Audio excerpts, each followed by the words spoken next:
আসসালামু আলাইকুম। আশা করি সবাই ভালো আছেন। আজকে হচ্ছে বাসায় ছোট একটা রেসিপি ট্রাই করব, ভাবলাম সেটা আপনাদের সাথে শেয়ার করি। চলুন ভিডিওটা শুরু করা যাক দেরি না করে। আর আমার ভিডিও ভালো লাগলে অবশ্যই চ্যানেলটা সাবস্ক্রাইব করে দিবেন। যে কোনো রেস্টুরেন্ট কিংবা ফুড কার্টগুলোতে কিন্তু নাসুস খুবই পরিচিত আর জনপ্রিয় একটা খাবার।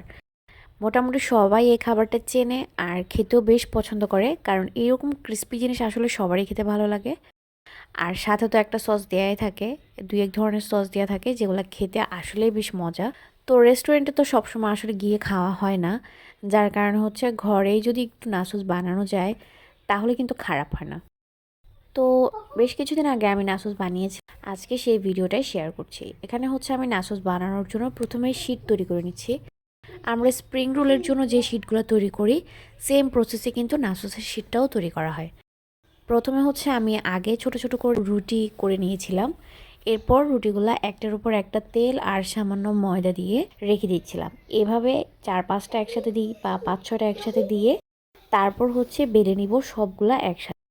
নাসোস হচ্ছে এমন একটা খাবার যেটা কিন্তু একসাথে অনেকগুলো খেলেও মনে হয় যেন মনটা ভরে না, পেটটা ভরে না, এরকম।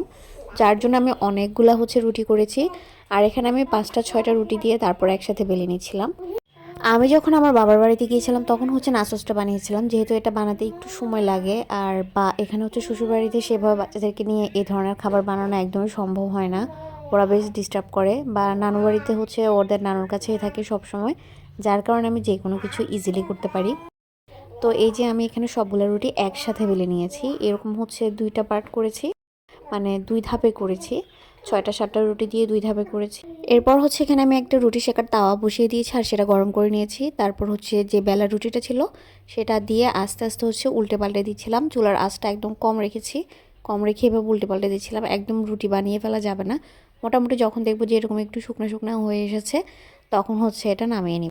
বাবার বাড়িতে যেহেতু মোবাইলের কোনো স্ট্যান্ড নেই আর আমি যাওয়ার সময় নিয়েও যাই না, তার কারণে হচ্ছে সেখানে কোনো কিছু বানাতে আসলে একটু ঝামেলাই হয়, মানে ভিডিও করতে গেলে একটু ঝামেলা হয়। এটা স্টেবল থাকে না, খুব কাঁপা কাঁপা হয় যখন স্পিডটা বাড়িয়ে দিই। যদি নর্মাল মোডে থাকে তাহলে তো ঠিক আছে, কিন্তু স্পিড যখনই বাড়াতে যায় তখনই হচ্ছে ভিডিওর কোয়ালিটি একদম চেঞ্জ হয়ে যায়। তো যাই হোক, এখানে আমি রুটিগুলো হচ্ছে সেকে এরপর একটু ঠান্ডা করে নিয়েছি। একদম গরম অবস্থাতে উঠাতে গেলে আবার ছিঁড়ে যায়। একটু ঠান্ডা হয়ে আসলে এভাবে তুললে বেশ পাতলা হয়েছে, দেখাই যাচ্ছে। তো সবগুলো হচ্ছে এভাবে আমি টেনে টেনে আস্তে আস্তে তুলে ফেলছিলাম। আমার কাছে এই রুটিগুলো এভাবে আলাদা করতে অনেক ভালো লাগে। আর এত সুন্দর করে মাশাআল্লাহ পাতলা হয়। আর স্প্রিং রোল কিংবা সমুচা যে কোনো কিছু এই শীটটা দিয়ে কিন্তু বানিয়ে ফেলা যাবে। শীটটা বানাতে যা একটু সময় লাগে, আসলে একসাথে অনেকগুলো শীট যদি তৈরি করা যায় তাহলে অনেকগুলো খাবার কিন্তু একসাথেই তৈরি করা যেতে পারে। যাই হোক, এখানে আমি অনেকগুলো বানিয়েছি শুধুমাত্র নাসোসের জন্য, যেহেতু ঘরে সবাই খাবে। এখন হচ্ছে একটা ছুরি দিয়ে আমি এগুলো নাসোসের শেপ দিয়ে কেটে নিচ্ছি। নাসোসের শেপ তো সবাই জানেন কীরকম হয়। তো আমি এক হাতে আসলে ফোন ধরেছিলাম আর আরেক হাত দিয়ে এভাবে কাটছিলাম। আর বাসায় হচ্ছে কারেন্টও চলে গিয়েছিল, যার কারণে আমার ভিডিওর অবস্থা খুবই খারাপ। তার উপর এই যে দেখাই যাচ্ছে আমার ছেলে তো ছিলই, যে আমার ছুরি কাঁচি রুটি সব কিছু নিয়ে টানাটানি করার জন্য। ওর আমার সব কাজে কাজ করতে হবে। আসলেও হেল্প করতে আসে, তবে আমার হেল্প না হয়ে হচ্ছে খুব ঝামেলা হয়ে যায় আর কি। যখন ওর হেল্প করবার বয়স হবে তখন দেখা যাবে যে ওকে আমি ডেকে ডেকেও পাবো না। আচ্ছা যাই হোক, এখন হচ্ছে আমি খুব সুন্দর করে এগুলো কেটেছি, ভেজে নিব। এখানে ফ্রাই প্যানে আমি তেল গরম করে নিয়েছি। ফ্রাই প্যানের অবস্থা খারাপ না, এখানে আমি আগে চিকেন ভেজেছিলাম ওইটার মধ্যেই তেল দিয়ে দিয়েছি, যার কারণে একটু হলদেটে হয়ে আছে। আমি ধোয়া ছাড়াই হচ্ছে তেল দিয়েছি। তো এখানে হচ্ছে আমি নাসুসগুলো দিয়ে দিচ্ছি। আসলে বড় একটা কড়াইতে যদি তেল দিয়ে সবগুলো একসাথে ভাজতে পারতাম তাহলে আরও ভালো হতো, কিন্তু সেই বুদ্ধিটা প্রথমে আসেনি। প্রথমে আমি এভাবে ফ্রাই প্যানে দিয়ে দিয়েছিলাম অল্প অল্প করে।